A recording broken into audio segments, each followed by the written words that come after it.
in some 5 minutes. You can enjoy here, talking to each other, and all the colleagues and friends who are on Zoom. Please bear with us, we just need 5 minutes to get ready here. It's Monday morning, it's a little rainy day in Bern. We are all excited to get started, but we also need to give colleagues a chance to find this wonderful room. So please, all colleagues also on the Zoom, just stay with us, get another coffee at home, enjoy, and we will be starting in 5 minutes. Thank you very much.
Good morning, everybody. Thanks so much for coming to this. Recording in progress. Oh, thank you very much. This is exciting. Recording is in progress. No, thank you very much for coming to this important, exciting sessions about smart data finance and the launch of the Clearinghouse. I'm really so excited you made it all here to this room. My name is Johannes Jütting. I'm the executive head of Paris 21. And I'm speaking to you. I'm your moderator, your facilitator for this session. And this session is jointly organized with the Bern network for financing, for more and better financing for development data. What the Bern network is, we will explain to you over this session. I think the most important thing is maybe that we step back at this morning, and because it's talking about money, it's talking about finances. But the key question eventually is this: financing for what? Why have we been talking so much about more and better funding for development data? Now, if you recall, in 2015, over 190 heads of state have signed up to the Agenda 2030, to the Agenda Leave No One Behind, and to the Sustainable Development Goals. And at that time, we relatively quickly realized we need good data, we need foundational data, we need data to assess where we are and where do we want to go in the next 15 years to 2030. And I think it was great to see that the statistical and data community was able to take up and step on the gas, as one famous former chief statistician said, to help to produce the data that is needed to take stock, monitor, and to help inform policy making. We also realized, and many of us also realized, we have huge data gaps. Data that we thought should be there about how many people live in a country, how many people are in poverty. Those data actually hasn't been there, is not always there. So the question was, how do we get to that data? How can we produce that data? And we realized there are data gaps, there are capacity gaps, and most importantly, there are funding gaps. And these funding gaps all over the world have been documented over the last 6 years. And roughly speaking, if you followed a little bit the debate, you may have seen that in terms of estimated costs, we would need to double official development aid, and we would need to double domestic resource mobilization for more and better funding in countries. The question is, how do we get there? And I was so excited to see over the last 3 years that we have created a multi-stakeholder alliance with many partners, and I will call them out later in the day, to think about how can we get to more and better funding. And this session is about one important product that has been developed over the last 3 years with many, many people in the Zoom here. That's the Clearinghouse. And I'm really excited now that we can move into the session. So we have a jam-packed program. So what we will be doing, we will be hearing a few more complementary introductory remarks just in a second. And then colleagues will present the Clearinghouse in live so you can see what you can do and you can enjoy afterwards and hopefully use it for your own purpose. And then at the end, we will hear from countries. We will hear from 2 countries who actually make the case and show how the Clearinghouse can be useful for their own development purposes. And then we close with some concluding remarks looking forward. So that's the plan for this morning. And without further ado, let me introduce Haishan Fu. Haishan Fu is the director of the Development Data Group at the World Bank. The World Bank is a very important partner of the Bern network. Haishan lives in Washington, so she couldn't make it to come here. And it's 3 o'clock in Washington, 3 a.m. in the morning, so she will be joining us just on a video, if you don't mind. So if you can please have Haishan's remark on video.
Okay.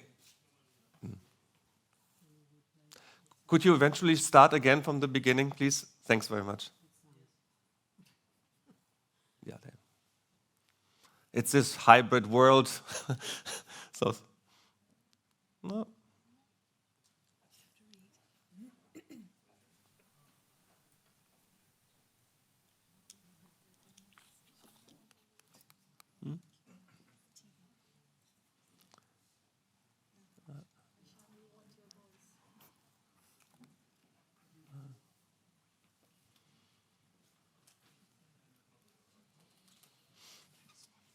Yeah.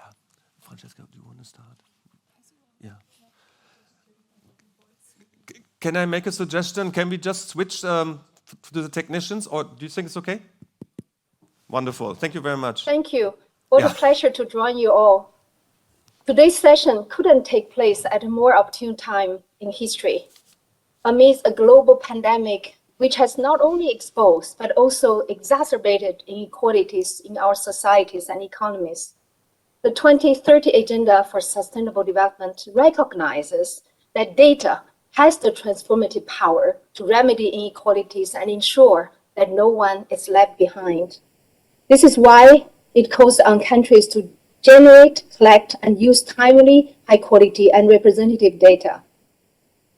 But unfortunately, reality is that more than 110 low and middle-income countries still lack the resources and technical assistance needed to modernize their data system, leaving many million people vulnerable and invisible to the states.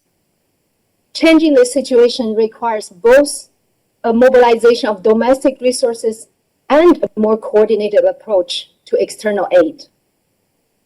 This is why I'm so excited about the creation of new Global Data Facility. The Global Data Facility, or GDF for short, is the World Bank's new fund meant to mobilize and coordinate donor support for data and statistical priorities. It is designed to leverage further financing, including from the World Bank, and enable long-term support for strengthening domestic investment in data and statistics. As you all know, the World Bank is a core member of the Bern network, and we are collectively committed to supporting the implementation of the Cape Town Global Action Plan. The GDF is actually one of the two key and linked solutions that are being launched to mobilize smarter financing for development data. The Bern network's new Clearinghouse for Financing Development Data will complement the GDF by helping to identify financing needs and gaps. It will also stimulate partnership and coordination to help minimize fragmentation in donor support and foster financing to underfunded SDGs countries and statistical priorities. Together, the GDF and the Clearinghouse will help inform the World Bank's country engagement and will promote knowledge sharing and impact assessment among the broader development and statistics communities. And it is my fervent hope that through their cooperation, we will get much closer to realizing the new social contract for data as envisioned by the World Bank's World Development Data Report 2021, Data for Better Lives. As we move further into the decade of action, and as countries work to recover from the unequal impact of COVID-19, now is the time for the international community to step up its engagement on data and statistical financing. It gives me immense pleasure to know that the Global Data Facility and the Clearinghouse will now be there to provide unprecedented support in this effort. With that, I thank you. So thank you very much, Haishan. I hope you haven't been too surprised. Maybe we give her an applause. And I hope you are not too confused. We talked so far about the Clearinghouse, and you just learned that the World Bank launched a Global Data Facility. And this is, and we will be talking about this a bit more, it's literally bringing together more funding, the World Bank's new Global Data Facility Fund, and the Clearinghouse will hopefully contribute to coordinate better those funding, but also to raise more domestic resources, as you will see. So it's a very much aligned approach. Speaking about alignment, speaking about harmonization, speaking about political coordination, we are very thrilled to have Francesca Perucci with us. She is Assistant Director of the United Nations Statistical Division, and the UN has helping us a great deal as a core member of the Bern network, and it's very nice to have you here with us in the room, Francesca, to give us your perspective. Over to you. Thank you so much, Johannes. And good morning, everyone, and good afternoon, good evening to all our colleagues and friends joining us remotely. It's really my great pleasure to be here, and of course, seeing you, so many friends and colleagues in person for the first time after almost 2 years. So, as we heard, a lot's going on, and then we have some very exciting big announcements as we start this third UN World Data Forum.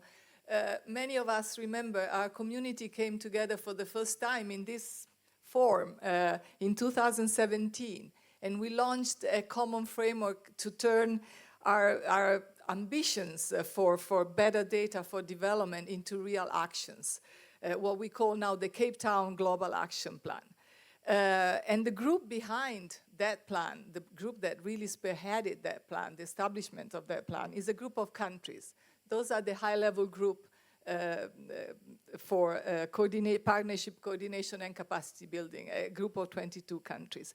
And they've been working since then to ensure the implementation and to promote the implementation of the plan. But 4 years later, we still see huge data gaps. And what we need is better funding, and that has become more evident during the pandemic. As we heard from Aishan, the pandemic has, of course, exacerbated inequalities, including data inequalities. The most recent data that we have from a survey to national statistical offices reveals that 92% of low and lower middle income countries still report a shortage of financial resources to respond to data demands. So we need an effective financing mechanism, and as we like to say, for smarter and more effective financing. The Bern network, as we heard, was established in 2019 exactly to address those needs and to respond to those issues, acknowledging the critical urgency to upscale funding for effective, inclusive, and more resilient data ecosystems. And that's been working very well together with a very good group of partners, and we are proud to be part, as UN Statistics Division, to be part of the core group. And that's been working closely with a high-level group in line with the principles of those countries, established by those countries. And the principles, among others, I'd like to mention, importance of national ownership, evidence-based and sustainable interventions, and transparent decision-making. So we now have a great opportunity, and Johannes was afraid that we would be confused between the two solutions that we are mentioning. Of course, we're launching the Clearinghouse today, but we also heard about the important role that the Global Data Facility will play. But we have a good opportunity to implement the Cape Town Global Action Plan and the 2030 Agenda with these two complementary solutions. And with the UN working very closely with the responsible entities, the Secretariat of the Bern Network, Paris 21, and the World Bank. So we will use these two new solutions to mobilize smarter financing for development data and to ensure that we really take actions, the needed actions, to implement the Cape Town Action Plan. And we think that by working together, the three entities and the countries in the high-level group, we can ensure coherence and ensure that we really feed the countries' needs and priorities into the implementation of these funding mechanisms. So we'll continue to work under the guidance of the high-level group. In addition, more recently, we joined forces, the World Bank, the Secretariat of the Bern Network, Paris 21, and our division, to implement a survey to national statistical offices. That is also a mechanism for us to work together and to better understand the priorities that countries express in these very difficult times, but in particular to implement the Cape Town Global Action Plan. The survey is also a tool to start thinking on updating the plan. This is a process that the high-level group has launched recently. The world has really changed since 2017. Many of us were talking about how different this forum is from our first forum in 2017, when we first attempted this new dialogue and working across the different data communities. So we really need to reflect and see what needs to be changed in the plan and what the new priorities, and especially based on the lessons that we learned over the last couple of years throughout the pandemic. So how do we move this agenda forward? We will continue from the UN side, from the statistics division in the UN, we'll continue to facilitate the link between these two complementary solutions, the Clearinghouse and the Global Data Facility. And we will ensure the critical role of the high-level group and countries in general. The high-level group is just a smaller group that represent really the voices of all different regions in the world, all national statistical systems. And we'll continue to ensure that we hear their voices, we hear and understand their priorities, and we really anchor all the actions on what their needs and sense of urgencies in the particular strategic areas are. And with this, I'd like to conclude. Thank you so much for your attention. Thank you very much, Francesca. I think you highlighted a couple of very important points. You mentioned the needs to integrate country voices, and of course the UN is the best place to leverage country voices in those conversations, but you also said something very important, working together. And as you may have realized, the debate over the last years, I think we have been merging together two different groups that initially weren't maybe talking so much together. And one group are the development people, and personally I'm a development economist, and then there are the statisticians. And I still recall that we had conversations, how can we bring both groups closer together, the statisticians and policymakers, in particular in the field of development. And I think over the last years we have seen it's happening. People are talking to each other and are learning from each other. The development people from statistics and data and vice versa. And I'm so excited to now introduce Ida MacDonald, a colleague of mine working at the OECD in the Development Cooperation Directorate as a team lead. And Ida is also a person, if I can say so, over the last years who has gotten interested in this topic of data for development. And we will now hear a perspective more from the OECD, who is helping countries in particular on aid effectiveness, aid efficiency. So Ida, over to you. Thank you very much, Johannes. Good morning, everyone, and hello to everyone online. It's a real honor to participate in one of the first sessions of the long-awaited UN World Data Forum in Bern. It's great to be here. The OECD is a proud member of the Bern network since its inception, and I'm particularly delighted that our team could help create this clearinghouse on financing for development, which will be launched. Colleagues, I think we have great reason to be optimistic that international support for data and statistics can be improved. I believe innovation is in the air. With a better understanding of the trends and incentives driving international funding, with a shared platform that helps match demand and supply and share knowledge, and with good practice guidance or principles for development data, governments and all stakeholders involved will be better equipped to step up and strengthen support and investments in development data. Over the past, oh dear, it's not working. Voila. So over the past 2.5 years, the OECD Development Cooperation Directorate, we've been working with member countries to identify and share good practices for better financing to build strong and resilient data ecosystems. And that's our emphasis around strong and resilient data ecosystems. And so I should say that really the OECD, for those of you who aren't aware, is in quite an interesting position because we serve as the Secretariat to the Development Assistance Committee. This committee sets and upholds standards and best practice guidance for official development assistance, which is quite focused on the SDGs. And in 2020, ODA provided by DAC members increased to reach $161 billion. So ODA budgets are a very important source of funding for national statistical systems, with many NSOs relying on ODA to deliver their core functions. However, as you can see in this slide, there are still some paradoxes, and these paradoxes have shaped our work and our research over the past couple of years. the funding paradox is not resolved. There is high and growing demand for data, including from the development cooperation space. Donors, development cooperation providers are high drivers of increased demand for data for both contribution to development, but also in terms of the results that they want to achieve in health, in education, environment, and so on.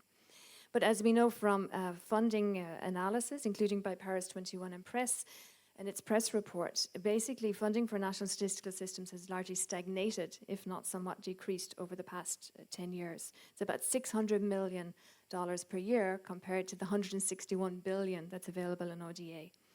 We still have a scarcity of data on the one hand, but a surge of data on the other. And this raises challenges around data use and data sharing that we must all come together around.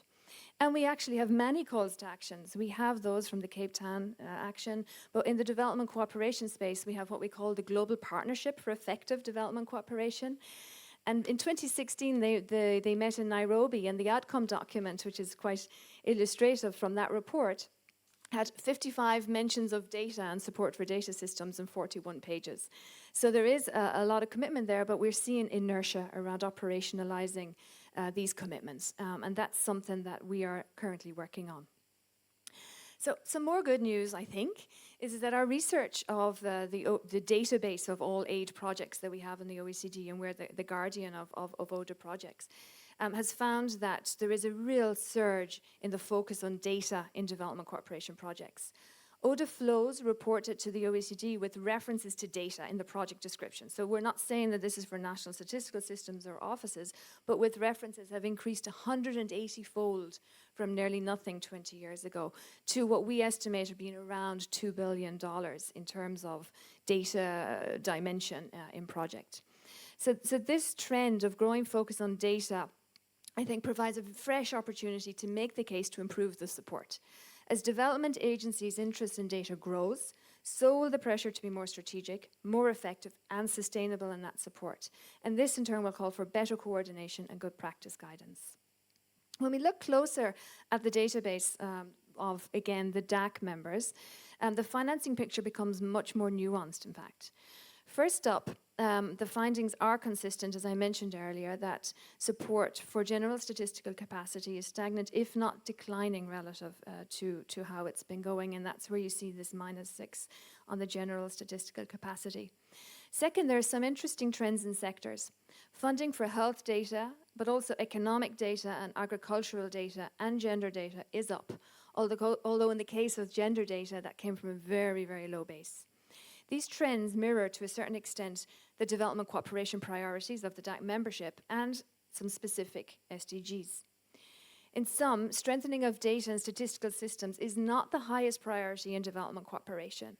However, if data gaps or needs become a priority, they get funding.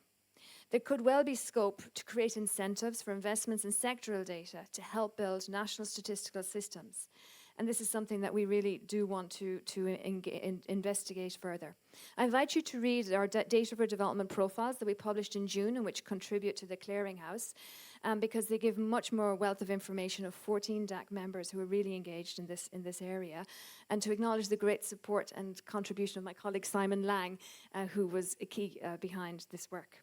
I won't be too long now on the last bits.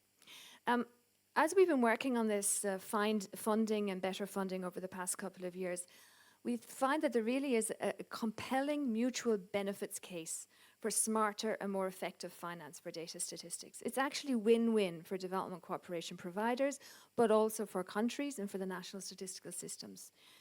Effective support for data capacity in systems leads to more and better data. More and better data increases the effectiveness of international cooperation. But there are several tensions that do need to be ironed out. We need to ensure that short-term data support for short-term data production does not undermine the long-term development of systems. Domestic demand for data can be low in developing countries, as we know, especially relative to the demand for data from development cooperation. So national strategies in developing countries need to incentivize an alignment for this. The openness and accessibility of existing government data needs to improve, while international development actors need to decrease the fragmentation of data initiatives. create data that are not used, or as Samantha Custer and colleagues keep telling us about the data graveyards that exist there. There's so much data there that's not even used. And so we surveyed our members, and this is my second last slide, and really, you know, they are very well aware of the biggest challenges to realizing mutual benefits. It's financing, even though the case needs to be made that we need more financing for national statistical systems with the Development Assistance Committee members. But where we see that coordination between countries, between donors, with partners, alignment, and ensuring that development cooperation is based on data are still the key challenges that we need to look at. So our ideas for way forward are the following. I think we can join forces for progress.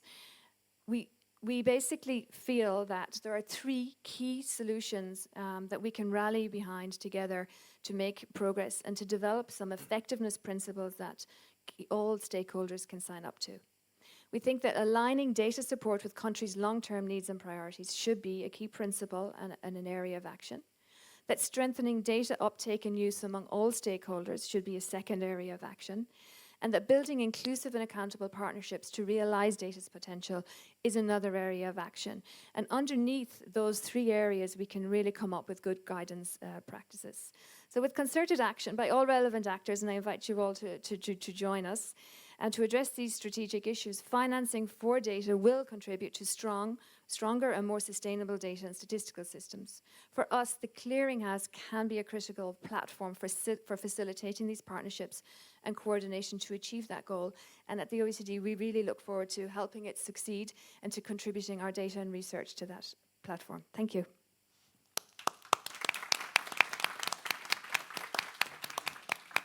Thank you so much, Shaida. Thank you so much, Ida. My mind was already jumping. Thank you so much, Ida. No, I think your presentation set very nicely now the stage for the global launch of the Clearinghouse. One interesting finding of the data that you presented to us was that development providers, development aid agencies, say very openly that they have issues with coordinating themselves in giving support. And interestingly enough, as Francesca just told us a few minutes before, partner countries say that, and national statistical offices in the very recent survey that was just done 2 months ago or so, also said coordination within the statistical system is a huge challenge for many national statistical offices. And even then, the challenge of coordination between the aid agencies and the statistical offices on the ground is a very, very important topic. And transparency, more providing information, will hopefully be helping in reducing this coordination problems.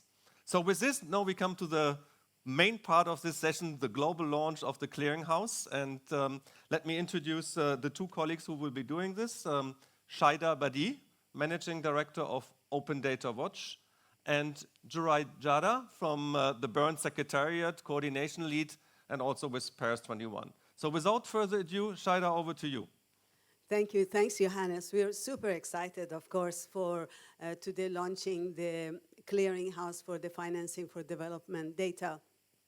What you will be seeing is the culmination of work, of 2 years of work by a very dedicated team. And we will not mention the team members, but it's a very strong team, and they've all been up last night. So working on finalizing the launch of the Clearinghouse.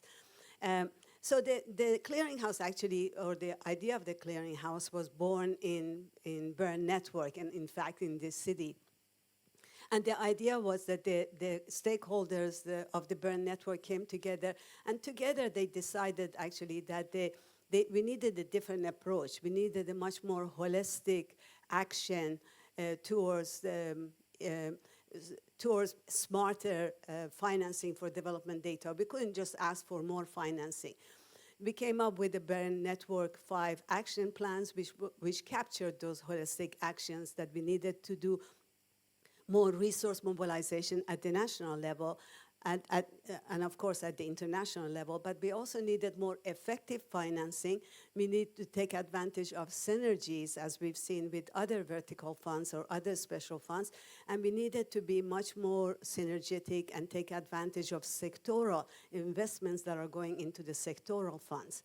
So to address these challenges, together came out the Clearinghouse. And the vision of the Clearinghouse, number one vision, has been, and you'll be the judge of that, whether we have met that, is been to provide an information system that would facilitate making decisions, facilitate making coordinations, and some of the cases, making a case for more financing, facilitate coordination for information for advocacy and for decision making. So that was really the main vision of the Clearinghouse. And to make that change and to make it happen, those of you who are in the data business know for such an information system or platform, you need a lot of information. So much of our work in the past year or so has been to identify what are the existing sources that we need to bring together and what are some of the new sources of information we need. You know some of the existing sources, but we also had to do some methodological work to be able to interlink some of the existing sources. Then taking advantage of the new sources, like the new survey that Francesco just mentioned, that comes with the effort of the World Bank and UNSD and Paris 21.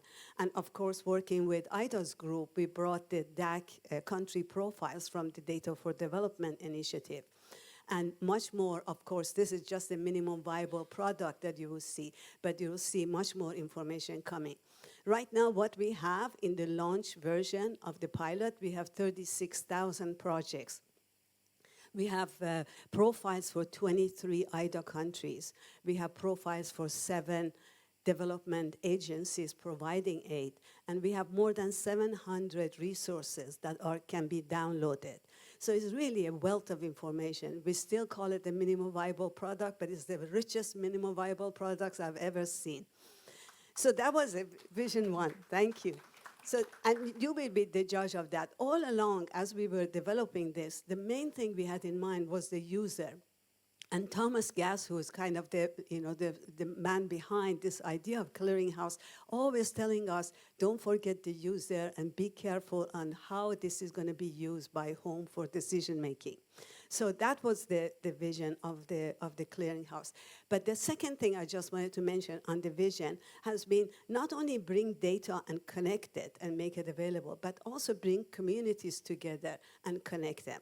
And I think today you've seen that communities that are coming together. And I must say, I'm really proud of how we have been achieved to bring these communities who used to work very effectively, but in silos.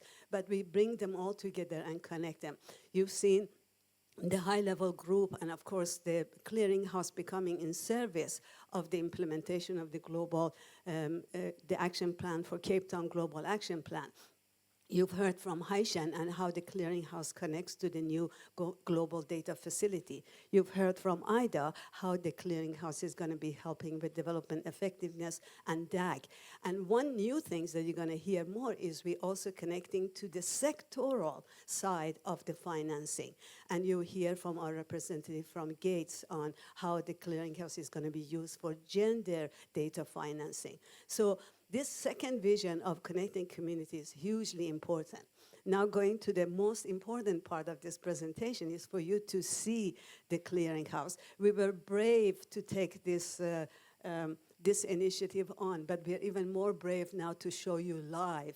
And those of you who have done live presentation, you know how much risk you take. So over to you, Jorai. Thank you so much, Shada. And if we can put on the screen, it is my absolute pleasure to show you for the very first time the live Clearinghouse platform, which is now on the screen and is accessible at smartdatafinance.org. And what you can see here on the screen in front of you is the homepage of the platform, from where you can navigate and find a range of detailed information on the financing flows for data and statistics. And you can use the tabs up here on the top to navigate these different categories of information. So they include funding flows, which is information on the supply side, funding opportunities, which will take you to both recipient country profiles as well as profiles on aid providers. You can also access a range of project profiles, as well as resources, including over 700 policy and other documents. And you can also go to a community forum here, where you can connect with other users and really support the partnership building. And of course, by going down here and clicking on the blue button called Gender, you can access a dedicated gender data financing channel, which will give you a comprehensive overview of financing flows to gender data for the past 10 years. So allow me to illustrate how this works. Let's say, for example, that I was interested in seeing the global and the overview of financing flows to data and statistics. I will click on the Funding Flows button up here, which will take me to this page. And this page provides a global overview of near real-time financing flows, including temporal trends, as well as trends by SDGs, which you can see over here, government functions, and statistical activities. And I can narrow down on any of these by clicking on the buttons above the colorful bar you see over on the right.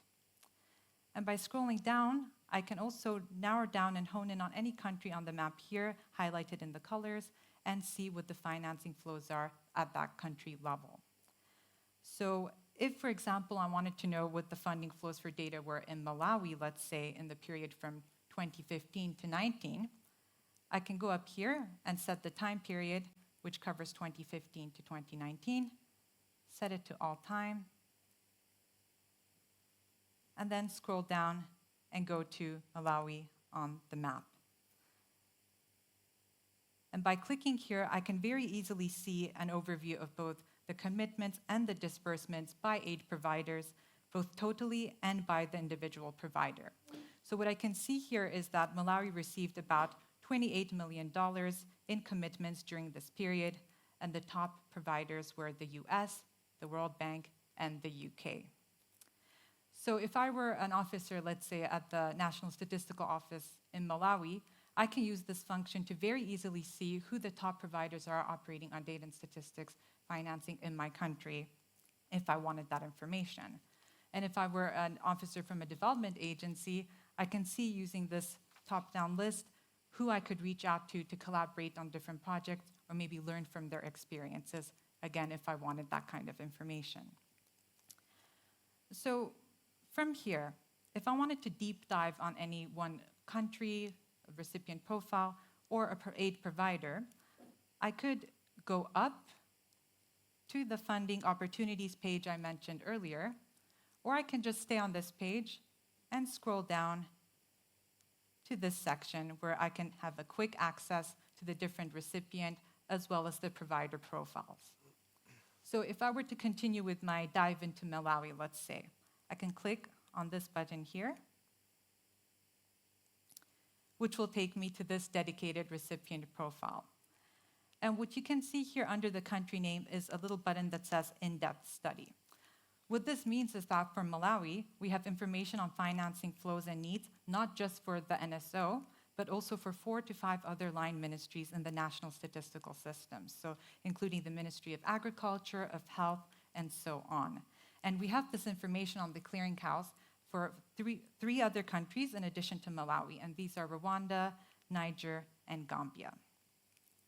So on this page, I can see not just the top provider to data and statistics from the period 2017 to 2019, but by scrolling down, I can also find information on the total budget for the NSO, both past and current, as well as future budget expectations, if I scroll down here.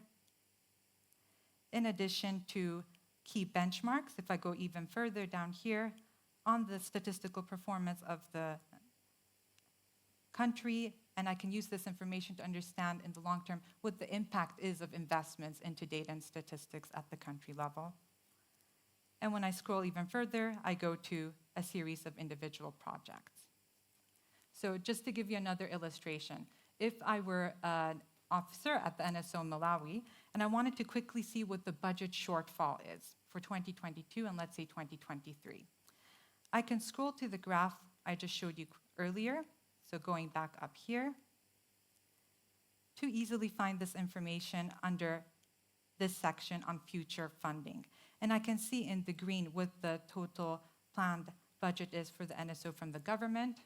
In yellow, I can see the contribution of aid providers. And in red, I see the shortfall. And I can find this information both in US dollars and in the local currency. So by hovering over this graph, I can see that for the NSO to maintain statistical operations 2022, it requires an additional $2.9 million. And for 2023, this information shows me that the figure is 3.1. So I could pop that into my report if I were putting one together. Now, if I were interested, I can find this kind of financing information in detail for individual projects by the NSO by going back down to the project section that I showed you earlier, and by clicking on any one of these individual projects. So let's say environmental statistics. If I were to open that up, I can see the total planned budget dispersed and planned by the government, as well as the total support planned and dispersed by aid providers for each year of the project where this information is available.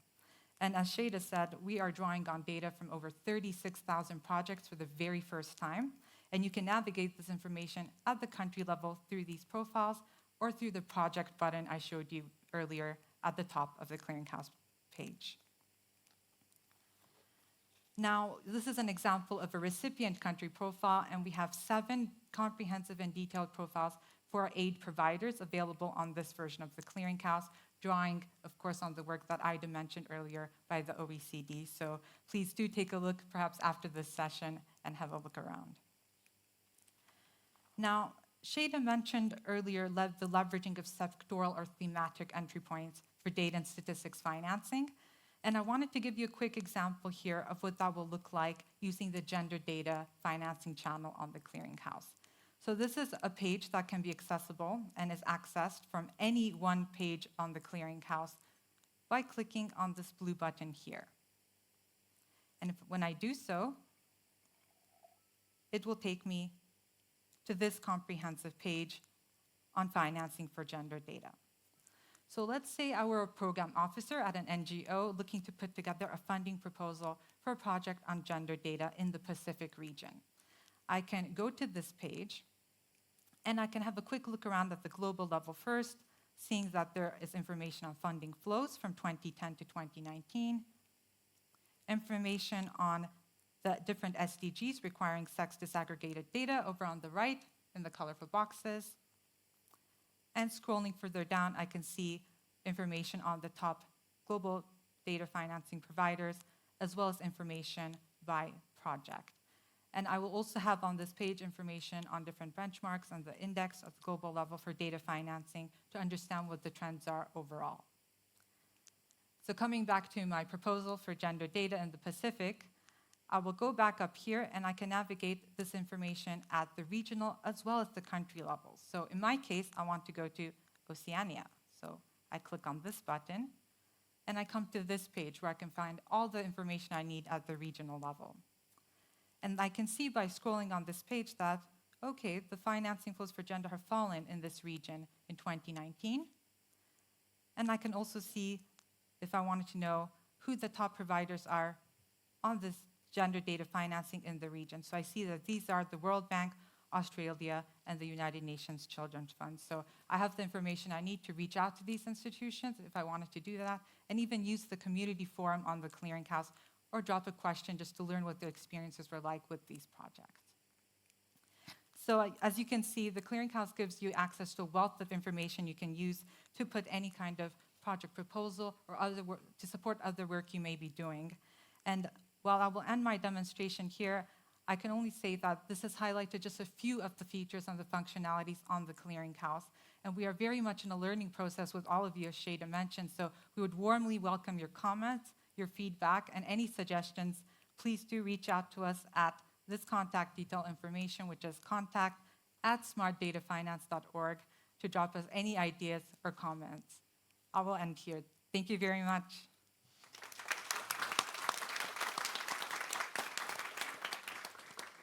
Thank you very much to both Shada and Jirai for giving us this great appetizer to go and to check out the site.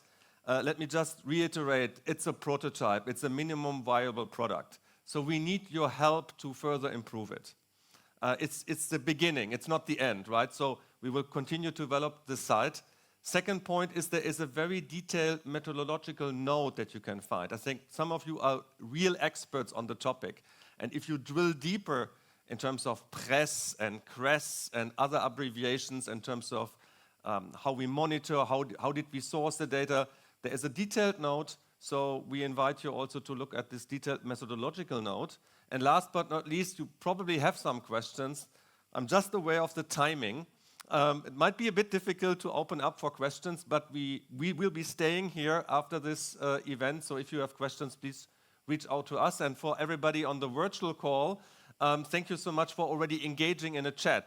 You can't see that, but there is a live Zoom chat acting now where people ask questions. And my colleagues in Paris, in parallel, answering those questions or trying to answer those questions. So it's a truly hybrid event. Without further ado, let's move on to voices from partners. It's very important that we have heard already Malawi, Rwanda has been 2 case study countries for this exercise, and we have 2 people joining us just in a second virtually and to give their impressions and how this site can be useful for them. But before doing this, let me just allow, again virtually, because I think it's 12 o'clock maybe now in Seattle, Josh Lossman, who works for the Bill and Melinda Gates Foundation. The Bill and Melinda Gates Foundation is the most important foundation in terms of providing support also on data and statistics. And Josh Lossman is the Deputy Interim Director for Gender Equality. And he will share his perspective just now with a video. So over to Josh and from the Bill and Melinda Gates Foundation. I'm so pleased to join you today for the UN World Data Forum. It's a particular pleasure to be here with partners all around the world, even if we can't be together in person this year. We know that the COVID-19 pandemic threatens to eliminate development gains and push millions of people newly into extreme poverty, reverse decades of progress on healthcare and education. We also know that women and girls are among the hardest hit.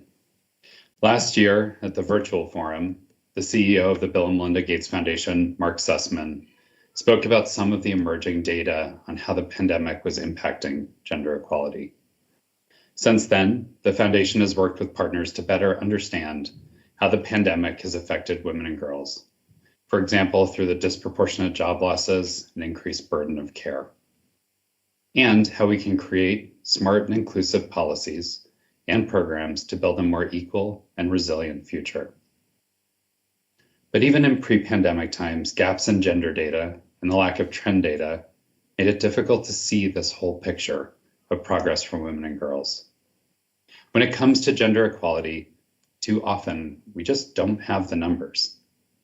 That was true before the pandemic, and it's true now. This is in part because investment in gender data collection has historically been low on the priority list for national statistical offices.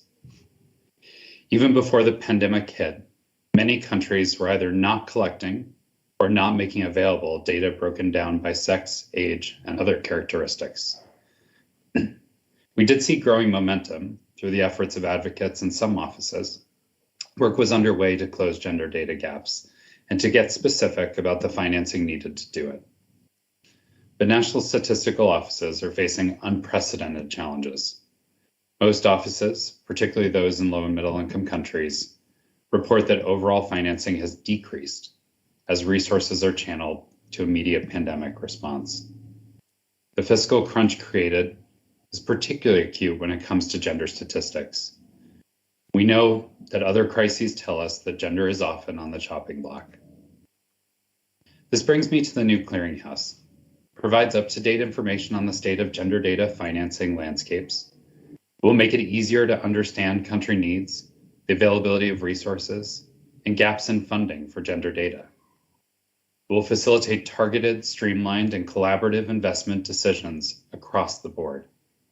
This is vital for an organization like the Bill and Melinda Gates Foundation, and we see it as playing a vital role for a diverse group of users.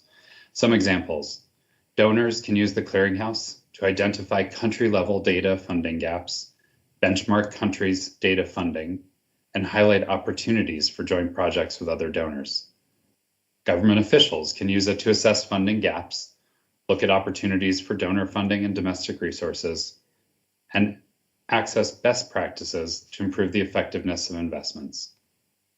And civil society organizations, including women's rights organizations and networks around the world, can use it to strengthen their advocacy for better and more reliably produced gender data. It's also an important resource to track progress over the next 5 years on the gender equality commitments made at this year's Generation Equality Forum and ensure accountability. This ability to take a magnifying glass to the resource allocations for gender data and statistics has been a critical gap in this space for years. So it's probably clear then that our foundation is excited about the Clearinghouse's potential to make a difference for gender data financing and to join other users in the effort to make smarter financing for data a reality. We're very happy to announce that we plan to support Paris 21 for the next stage of the platform's development. We are and will continue working closely with Paris 21 and other partners like UN Women, the ILO, the World Bank, Data2X, Global Health 50/50, and Equal Measures 2030 to advance the tool. We're hopeful that the Clearinghouse marks a big step forward that will strengthen a broad coalition of stakeholders working on a common goal of building a sustainable architecture for more and better gender data financing. Because gender data needs champions now more than ever. Thank you.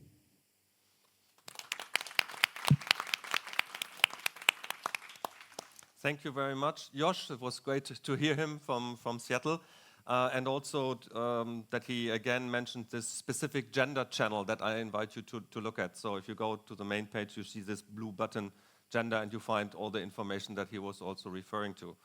So without further ado, and I'm realizing we are a little bit behind time, so if you can give us 10 more minutes, I think we started 10 minutes late, if that's okay, we can now turn to our two countries speakers. I have the great pleasure to have with us this morning here. Hello. We have Mercy Kanyuka, who is the Commissioner of Statistics at the National Statistical Office in Malawi. And we will see in a minute Ivan Murenzi, Deputy Director General, National Statistical Institute of Rwanda. So without further ado, Mercy, can you give us your perspective on the Clearinghouse? Thank you. Thank you, Johannes, and thank you, everyone. I hope I'm audible enough. Congratulations to the Clearinghouse. Congratulations. I will say a little bit. You have actually seen the demonstration on Malawi, and I'm sure that has spoken for itself on the use of the Clearinghouse. The Malawi National Statistical System is implementing its 2019 to 2023 strategic plan, in which it lays all the strategic plans, budgets, and statistics generation in all major sectors of the country. It is important that we should realize and be able to mobilize the resources, adequate resources, fully in time to realize the strategic objectives of making data available and accessible for evidence-based planning. So the Clearinghouse has come at a very important time, very opportune time to help resource mobilization. More so now that we are coming from the period where governments and development partners are really under the effects of the COVID-19 pandemic. So it is timely, and apart from making financing for development data more efficient and transparent, the Clearinghouse will provide a platform for making statistical data generation activities more visible. There will be no issues of duplication, where we are financing duplication, which have been the concerns of development partners. The platform will clearly show how much funding has been invested into data generation, how much was or will be required, and what are the shortfalls. Such information will be very important and one-stop shop for both governments and development partners who can easily plan, mobilize, and reserve financial resources for areas that will be of interest to them. It is heartening to hear that the Clearinghouse plans to roll out country hubs for 2022. And this will enable us to showcase our data generation activities and financing at a country level. You've seen it, and leveraging support from local development partners and our governments. The platform, I think this is another dimension of the platform, will also provide us with a chance to enhance our partnership with our neighboring countries in the areas of resource mobilization, information, as well as equipment sharing in the spirit of South to South cooperation. So we will be able, it can actually facilitate that resource mobilization within the neighboring countries jointly, and then be able to share equipment. At this juncture, let me thank the Paris 21 Clearinghouse coordinators for choosing Malawi as one of the few pilot countries. The demonstration was excellent. Thank you very much.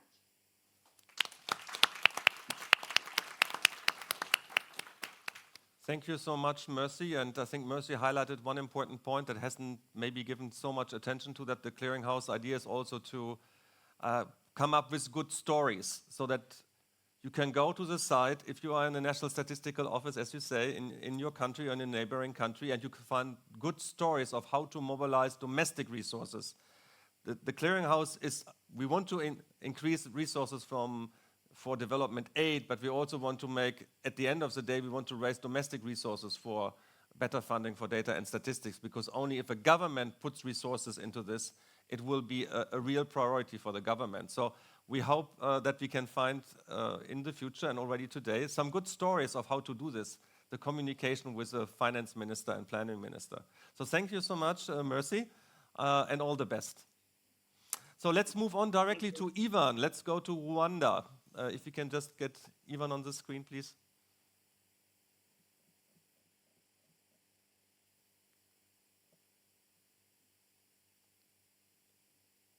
Thank you, Johannes.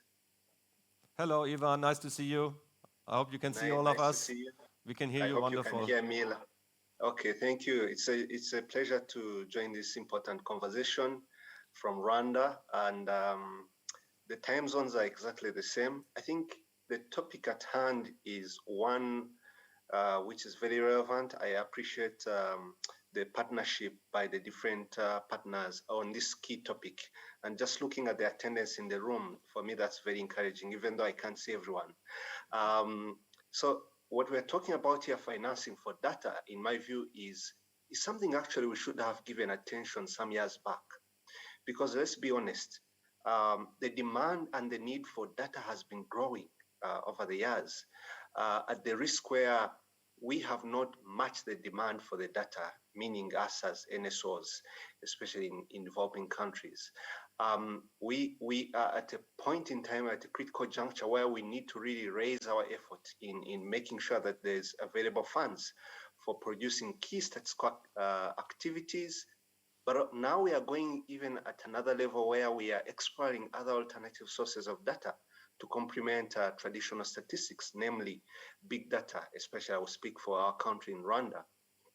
And so when you think of all these opportunities, all these needs, it's quite overwhelming as a leader in a statistics office in terms of how you are able to mobilize those needed resources.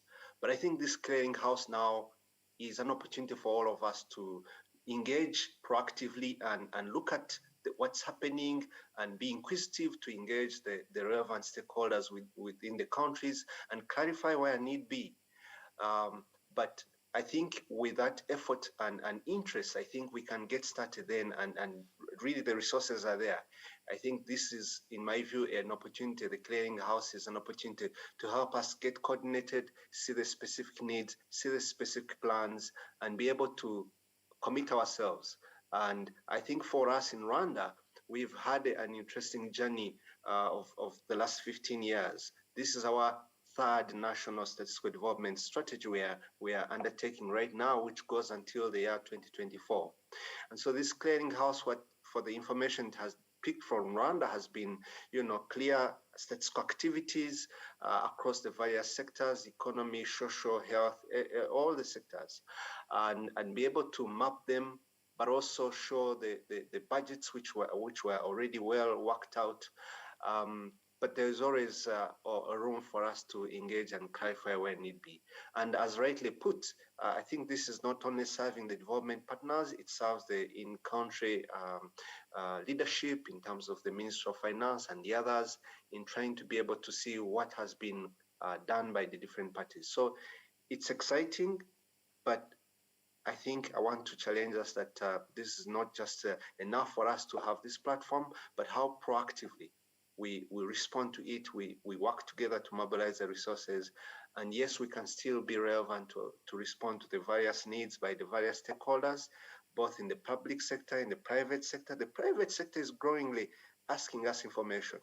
On a weekly basis, we have over 10 requests coming to the National Institute of Statistics, Rwanda, but also researchers on the other hand, and obviously development partners. So I think the outputs are definitely relevant for so many stakeholders to inform policies, to inform innovation, to inform right development actions. And I think if we can follow through this, it will be so meaningful. Thank you.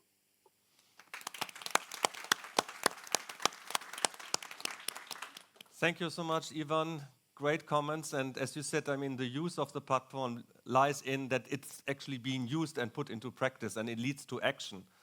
So thank you so much, and also for mentioning the UNSD-DESA, the National Plan on the Development of Statistics. As we have seen in one of the statistics, looking at where investments are currently made, we saw this decline in general capacity development. And to be very honest, this is a bit worrying if all the money now, the extra money goes into specific sectors. And I think this great slide from the OECD showed where we might need to put attention, that also foundational data systems are strengthened, and not only specific parts of, for instance, health data ecosystem. So anyway, Ivan, thank you so much for joining us this morning. And it's now a great pleasure for me to introduce Thomas Gass for our concluding remarks. Thomas is to some extent the mastermind behind the Clearinghouse. In all honesty, it was he introduced to me, the first time he mentioned Clearinghouse. I had no clue what Clearinghouse is. And so we went on the internet site and we Googled it, and I think you gave an interesting example with forestry and conservation and something like that. And I think Thomas had this already, the vision of how it could go, and he gave us his intellectual lead, and we were so grateful for this, Thomas, and also, of course, for the support of Switzerland. So Thomas is the Assistant Director General from the Swiss Agency for Development and Cooperation. Good to have you here, Thomas, and over to you. Thank you, Johannes, and good morning to all of you. It's really great to have you also joining us live today from all over the world. You know, what made Agenda 2030 so special and so ambitious is because civil society, interest groups, and others came and pushed open the doors of the United Nations and made the diplomats uncomfortable by raising the ambition. You see, the classical way that we have in our international system of solving things is we identify a problem and then we establish a big commission, and then we have to get a vertical fund, of course, going. And when you're sitting at the other end, and now I used to be on that side, as many of you know, and when you're sitting on the side of a development agency, and every 6 months you get a call from another vertical fund that's asking you to blindly trust them and say, well, just put another, couple of dozens of millions into this fund and you can have a seat at the table, etc. But they don't really tell you what they're going to deliver, you see. That's so yesterday. Today, what we plan to do here with this clearinghouse mechanism is to actually make use of the power of our technology and of our capacity globally to connect and to make this market of interesting projects and interested investors transparent and allow everyone to participate on a real-time basis. Because what interests me is not so much to invest 20 or 30 million into a fund where afterwards I get to sit on the board or on my minister, etc. What I want to see is What can I do, for example, in Benin to help to disaggregate data, or work in Albania to decentralize and modernize the statistical system? What can we do with WHO to protect the health data of individuals? What can we do in Tanzania, for example, to empower the NGOs to use the data to hold their governments accountable? These are the things we want to do. And so with this kind of database, with this kind of community-built space, we hope that we can access this kind of information. And so here, I guess, all I want to do is make sure you're part of this, because this is where it's going to happen. Thank you very much.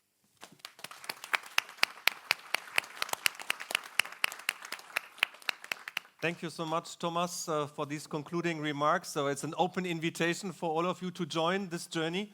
Yeah, I'm so excited that we have now officially launched the Clearinghouse site. The Global Data Facility has been launched. So thanks so much for being part of this. Apologies for getting a little late. But let me just close with a few words of thanks. As you can imagine, many people, institutions are behind this success that we are here where we are. And I just wanted to read out, and a big thanks to all the colleagues who have been helping with this. So there's the development team at Open Data Watch and at Paris 21. There were a few colleagues working very late, getting not much sleep over the last couple of days. So thanks a lot to the colleagues in Paris and wherever they are. Then I would also like to thank and acknowledge in particular the support, of course, of the government of Switzerland, our partners here with the United Nations Statistical Division, the World Bank as partner, OECD, but also specific institutions working on gender like Data2X, the Canadian IDRC, Eurostat, and of course all the members of the Bern network. And in particular, I wanted to call out here the IMF, the UK, and the Global Partnership on Sustainable Development, also a great partner in the Bern network. So thank you so much for coming. Please use the site, spread the word, and I wish you now a wonderful Monday morning and rest of this World Data Forum. Thank you very much.